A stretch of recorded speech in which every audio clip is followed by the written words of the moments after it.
Hello and welcome to another edition of the Lynn Lowdown. And today we have a special guest, returning guest. I don't know how many times this is for her, but Miss Tia Cole is here with us. How you doing, Tia? Good. How are you doing? I'm good. Just a little incident that just happened about an hour ago, but you know. Oh yeah, I saw that. Yeah, I was. Yeah, I just came from there. I missed You the did? good. I missed the good stuff. Well, thank you for being supportive of the community. I Yeah. appreciate it.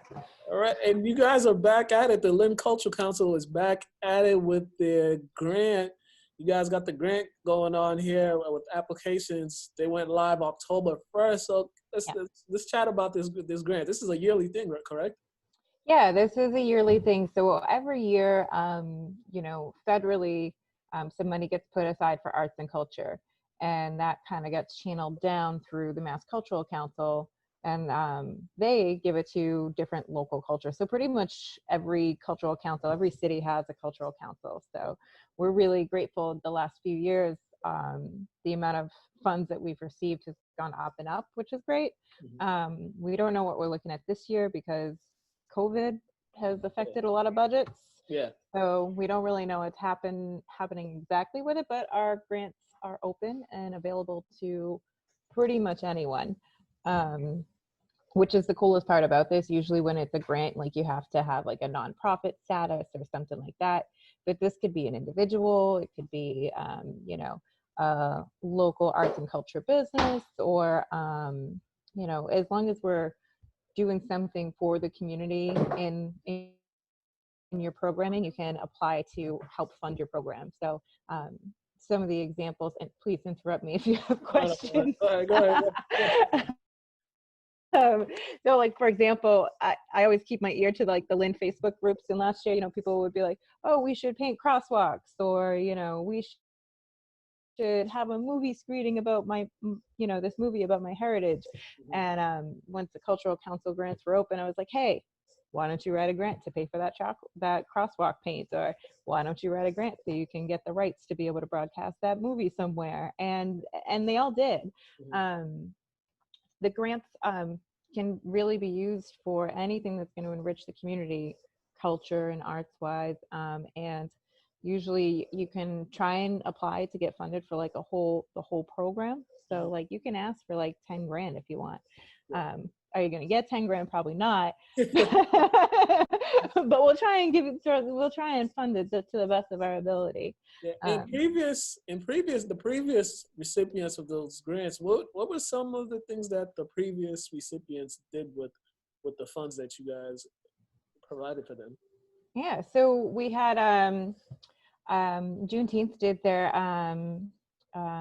they have posters up for Black Excellence up in the City Hall. Those were used. Those were printed with Cultural Council funds. Don't they have another one at the library, or it was a separate program that Nicole McLean had put through, but she did do. She's pretty awesome when it comes to getting these posters printed out for Black representation throughout the community. So she's done a few projects like that. COVID's been really weird with all these events. A lot of people had to cancel, but some of the stuff that we've funded previously, there's a documentary by a Lynn Tech teacher that showed representation of his community.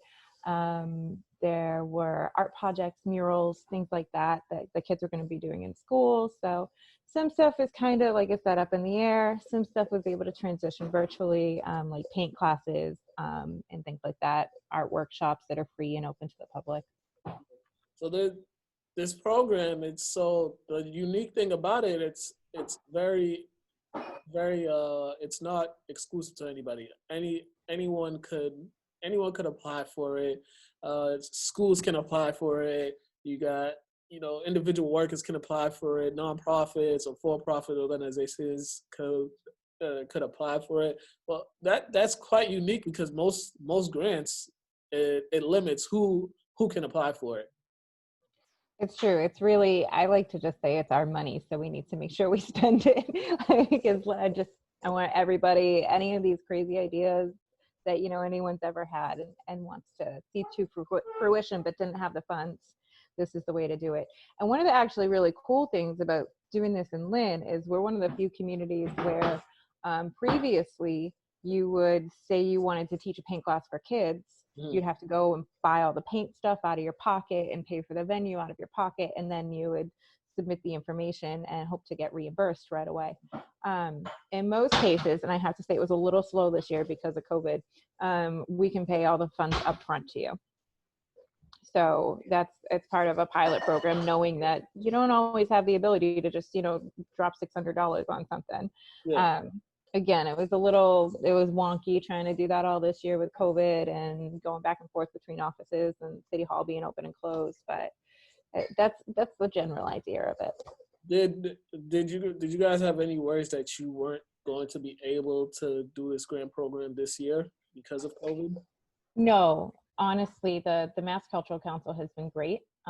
They've been working on just relief grants in general for local nonprofits that they're afraid that we're going to lose our arts and culture institutions. So we knew, just with all the backing and how loud they are, you know, when it comes to political stuff and budgeting and stuff like that, we knew that we'd have their support. And it may not be a ton of money this year. We don't know, but it'll definitely be there because of the advocacy that they've done behind this. Can you talk about the process with the grant? You know, when the proposals, then the submissions, and then, you know, the next phase of going through all of them and see who gets it. Yeah, so it's really, really, really, really easy to do, which is awesome. My only drawback, and we'll get to that a little bit later, is it is right now only in English, but anyone can reach out to us either through Facebook or by emailing us at lynnculturalcouncil@gmail.com if they have any concerns, questions, or need help with the application. So the application's open on October 1st. You can find them at www. Do we still say that? Do we have to say that now? Mass, MASS hyphen culture, CULTURE.org with /Lynn. That'll bring you to our Lynn Cultural Council. You can also find it by Googling it. It's also on the city website. You can go to the Cultural Council through the lynn.gov site. Bear with me just a second. There's construction going on in the house. Sorry. So you log in, you create a login, and you go in and you pretty much just give your name, your address, the name of your project. You give a little description on what you want to do. You have to say how many people you're going to be able to do it for. You know, if it's like an outdoor performance, which there are some ways to do that nowadays. So that's like something that's allowed. If it's like an outdoor performance, you can serve a lot of people. If it's just like a painting class, you're not going to be able to serve that many. And that kind of information is logged in and taken. And then you have to put your budget in on how much you're going to spend. And then you can submit it. And that goes over to our team. And I am the administrator, so I don't have any voting rights. I'm the neutral party. I just do all the dirty work. But it goes over to the council, and then we meet 6 times and we take a look at, you know, whether you've applied before, because new applicants are always encouraged. We don't want it to be the same people every time. We look at how many people it's going to serve, whether or not it's in Lynn, if the person who is asking for the funds is from or lives in Lynn, all these different little factors, and then we go through and we vote on how much to give each one. It's very, very rare that we fully fund things, but we really do try and fund between 30 to 50% of each project. And then afterwards, the recipient at some point they have to send you guys what they've done with the funds. Yeah, so we send out a letter that's like, hey, you got your money, and then we attach a little form so that we know who to make the check to.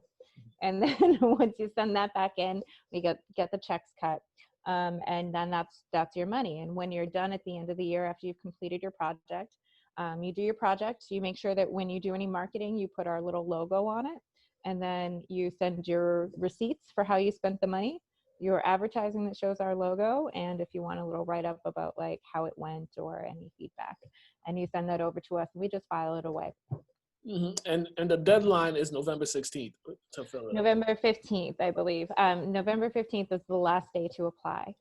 So definitely you want to get it in as soon as possible. And again, you can reach out to me or Coco or so many of us around the Cultural Council is listed there on the website. Also, if anyone is interested in being on the Cultural Council, I would love for somebody to reach out. I would love to see some of our Latino, Hispanic population represented at this council, because I think it'd be really beneficial for them and the community in general. So there is possibilities of having seats open and being brought to the table to help make these decisions. That said, our application is currently only in English. With this awareness, we reached out to the Cultural Council, the Massachusetts Cultural Council, and we'll be holding a workshop on Thursday night at 6 p.m. That'll be Thursday the 8th, I believe. Let me double check. Nope. Yes. Yep. Thursday the 8th. At 6 p.m. it'll just be a Zoom, and it'll be all in Spanish. So if you have any questions, you can ask, and you can kind of walk through it with us. All right. And is there anything else happening with the Lynn Cultural Council? You guys got anything else that you're planning? Because it's almost the end of the year, so. I know. We did have a small budget that we were trying to work with and figure out for. It was supposed to be for like outdoor music performances, but we haven't really figured out where to pivot that because the Board of Health doesn't want too much outdoor music stuff. Understandably, we had to keep the city safe, but so we're kind of in a holding pattern, just like a lot of the other grantees that had to reschedule or redo or think outside the box. Understandable. All right. One more time, can you just let them know where to go to apply, the deadline as well? All right. So the grants are open till November 15th, and you can find them by going to mass-culture.org/Lynn. And there you have it. Make sure to apply if you have an idea. If you just want some money, some funds for your idea, go apply. It doesn't hurt to apply. The worst they can say is no. Hey, I mean. Exactly. All right. Thank you so much. Oh, no problem. You guys have been watching the Lynn Lowdown. That's Tia Cole of the Lynn Cultural Council. I'm your host, Mikala Kabongo. Have a great day.